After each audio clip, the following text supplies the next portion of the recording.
एक बार की बात है, हीरा अपने दोस्त के साथ देर रात घर लौट रहा होता है। तभी रास्ते में एक बरगद का पेड़ आता है। उस पेड़ के नीचे एक 100 रुपए का नोट पड़ा होता है। उसे देखकर हीरा खुश हो जाता है।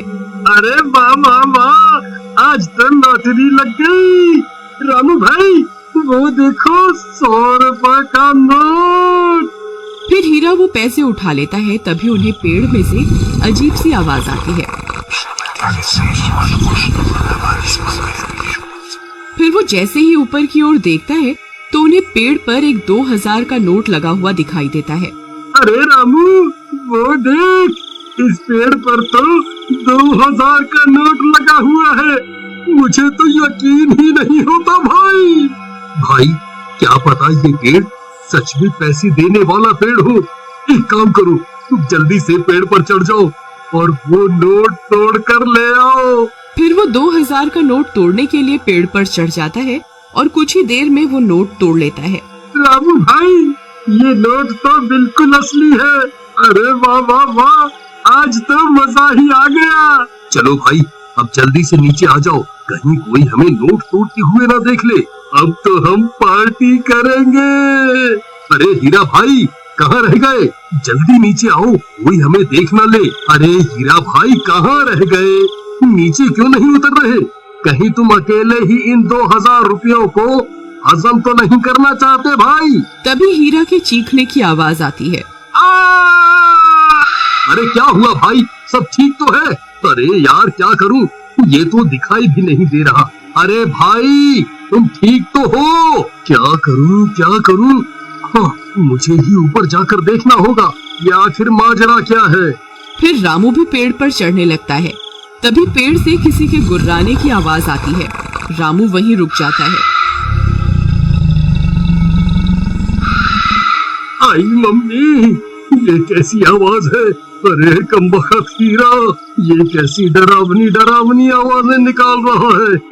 मुझे पता है तू अकेला ही इन 2000 रुपयों को हजम करना चाहता है।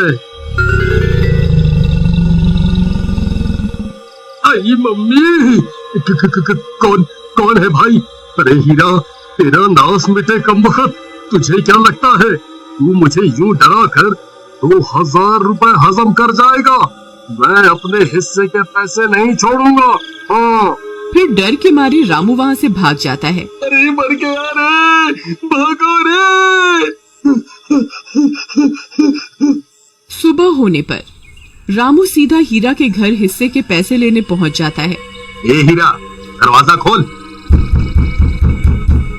मैं अपने हिस्से के पैसे लेने आ गया। चल जल्दी मेरे पैसे निकाल।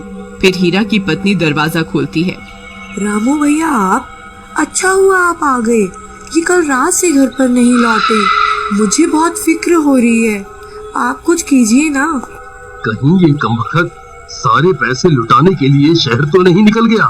नहीं, हीरा एक नंबर का कंजूस है। वो इतने पैसे खर्च करने वालों में से नहीं है। जरूर कुछ गड़बड़ है। राधा बहन चलो मेरे साथ। फिर रामू राधा को अपने साथ लेकर उस बरगद के पेड़ के पास पहुंच जाता है। राधा बहन, हम रात को इसी रास्ते से आ रहे थे, तब हमें इस पेड़ पर 2000 रुपए का नोट लगा हुआ दिखाई दिया।